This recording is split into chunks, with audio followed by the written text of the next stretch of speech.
Hello. Welcome, everybody.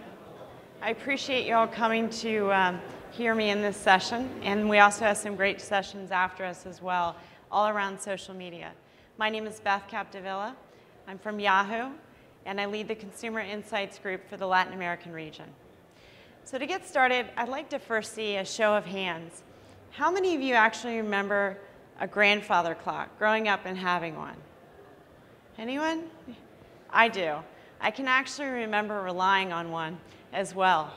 So for me, it's kind of hard to imagine that a device that is so small that could actually fit in your pocket would have the capability to replace, ultimately, something such as a grandfather clock. So clearly, we know for many years now, we have the digital revolution upon us now. And I think about things like the advancements in technologies that we have, the incredible platforms that we're using, and the ease and communication that we have through some of these advancements, as well as thinking about the entertainment value of so many things, like social media. So for me, social media is all about communication as well as entertainment. So what really fuels this? I think it's the sheer volume, the quality, as well as the scale of true, authentic content. And that's why we're here today. So we've cracked the code, if you will. There is clearly a shift, as you all know, between consumers and marketers in the social media sphere. So what we've done is we've identified some of the gaps that are out there, and I'm going to illustrate these points to you and show you typical ways and proven ways for strategies for you to be successful. So what's part of this cracking the code? Well, it's the people, definitely. We interviewed consumers as well as brand marketers doing online ethnography work.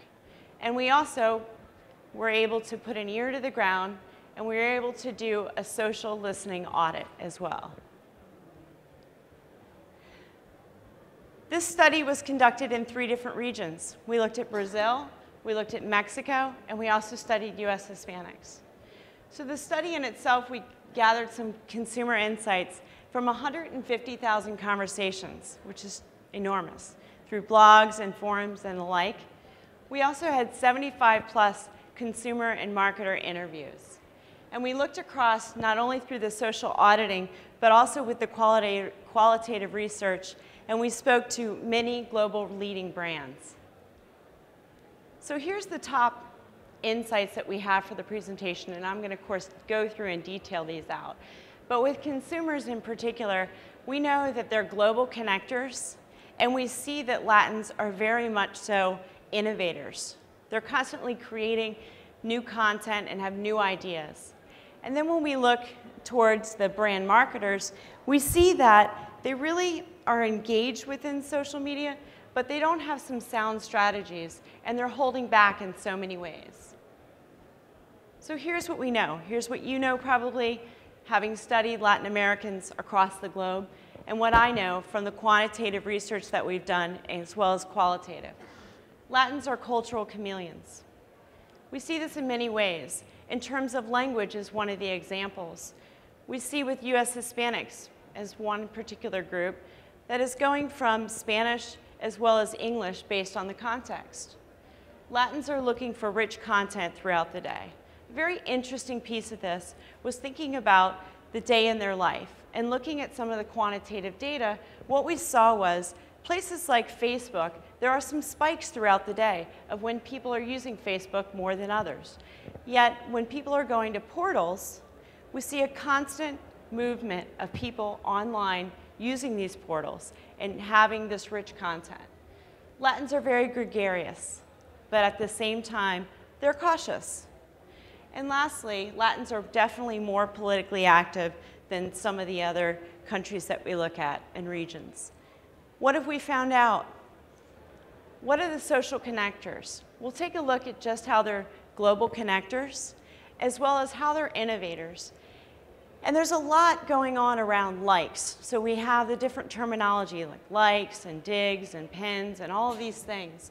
And they do not define the value of content. So in terms of the social connection patterns, we see across these 3 different charts, and we look at US Hispanics as well as Mexicans in particular. And these are the number of friends that they have globally across different continents. And as you can see, Mexicans have a real great global connection as well as US Hispanics. And Brazilians are very interesting for the fact that they do have some global connections. However, they're really well connected within their own country. And this offers some very great, unique opportunities.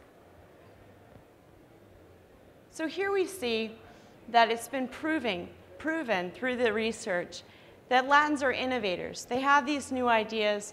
They're creating and producing a lot of content. And they're also contributing to the visual content through uploading photos as well as uploading videos. The likes, the digs, they do not define this value of content. These are about the interactions taken with the behaviors of reaching out to brands. So consumers are really expressing their loyalty and really showing support. They have an experience with the brand. And this is why they're liking content.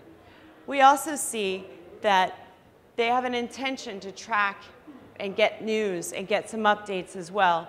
And lastly, they want something in return. So let's bring it all together and take a look at how consumers are really engaged with social media. These are the 4 spectrums that we look at when we're looking at consumer behavior.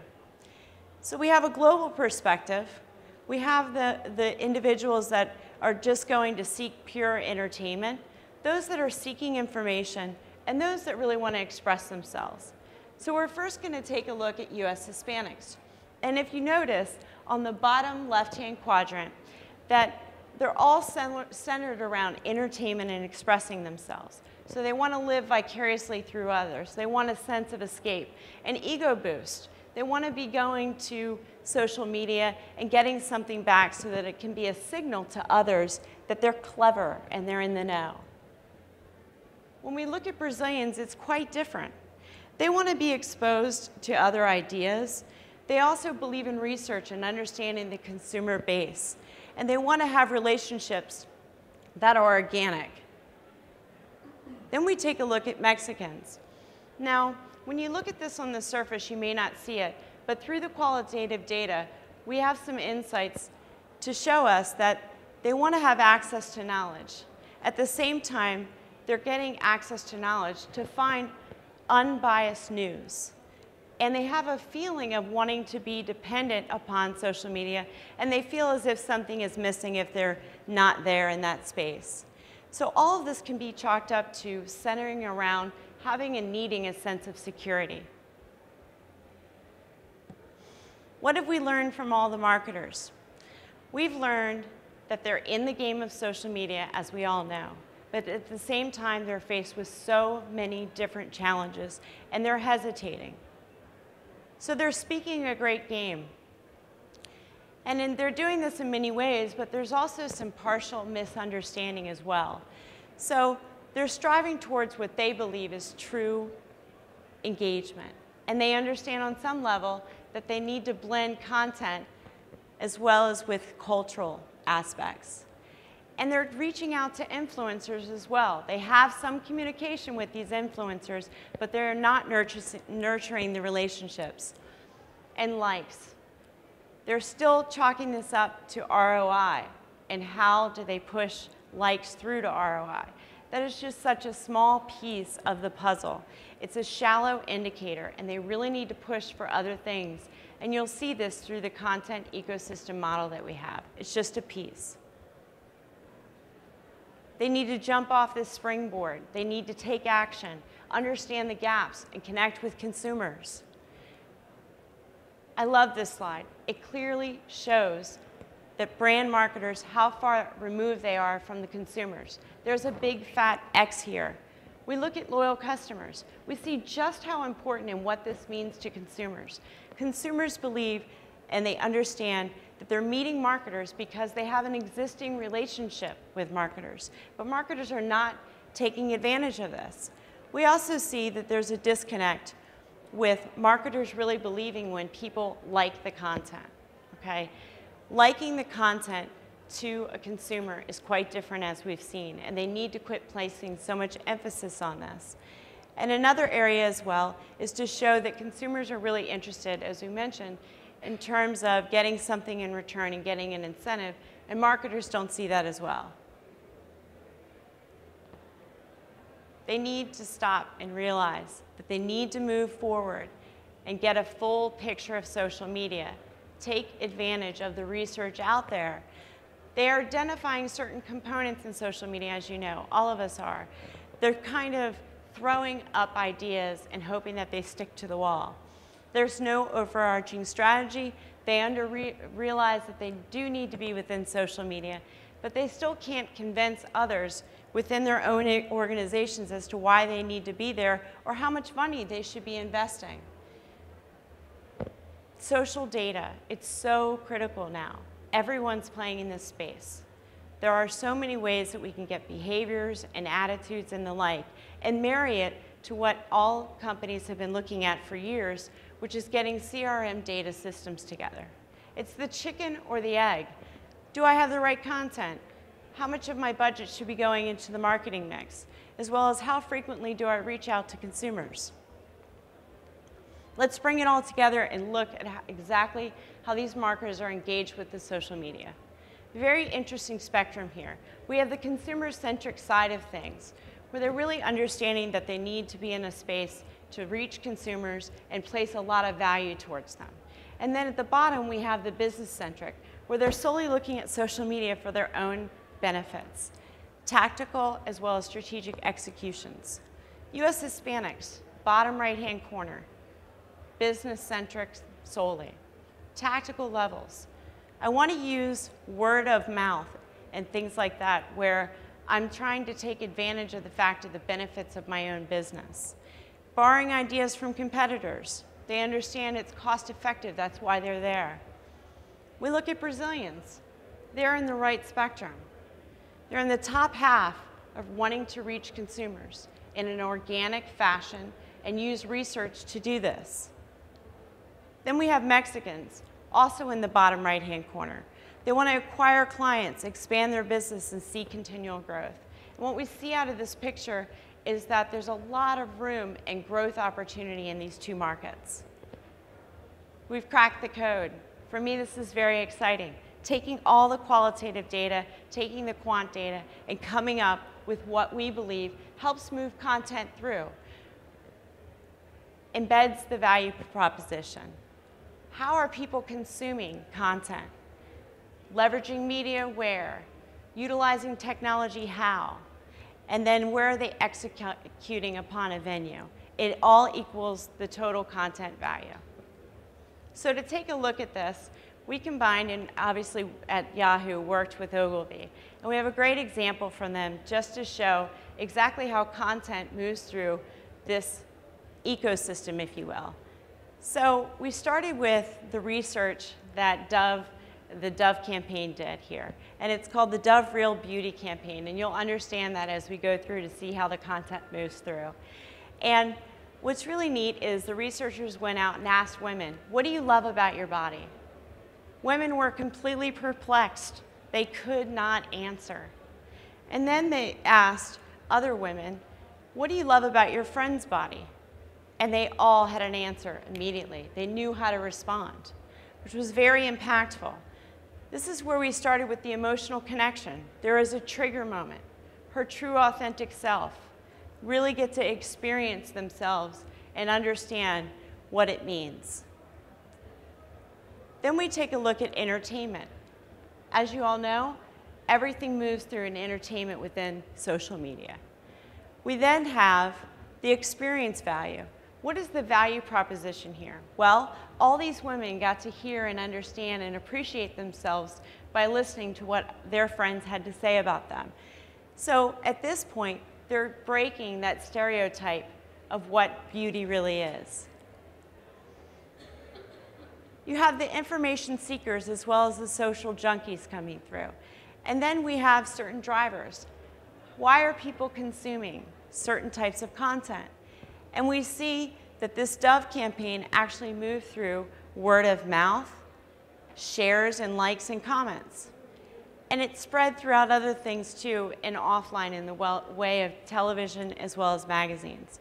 But here in the social sphere, we look at some of the other content as examples. And you'll see Facebook, you'll see Twitter within word of mouth. You'll also see Yahoo Social Bar, and that is one that amplifies the content consumption. So to show some of these other examples around the spectrum, within the self-motivated drivers, you have fun. So you have things like YouTube, you're uploading your video. You have Flickr, you're uploading your photos. And then we fall down to curiosity. And we see Yahoo Search and Google. And in Yahoo Search, it's just another example that it is driving consumers to discovering content. Then we have certain platforms. And on this particular campaign with Dove, we saw that it ran through the Facebook pages. Well, how did this net out? Everyone wants to know, and I do as well. If you're executing content and it's powerful and you're embedding it in a value, how does it move through to reach ROI? Well, in this case, it was through brand equity. Not only did they increase the product within Dove, but they were also able to take their Facebook membership pages and move from 1,000 fan pages to over 2 million in less than 2 years. So how do you survive in this complex social media sphere? Well, the first is that marketers need to step up. They need to move from talk to action, and they need to embrace the true content value. As well as marketers need to meet Latins exactly where they are. Where are they communicating? How are they interacting? And what is their behavior? Filling the gaps. As we mentioned earlier, there are the huge gaps between these consumer and marketers. They need to meet in one place. They need to get beyond the things like likes. They also, one thing that was unearthed is that content consumption is driven by this true value that it offers. And lastly, follow the rules of engagement. Map your content to the model to maximize the content value. Thank you.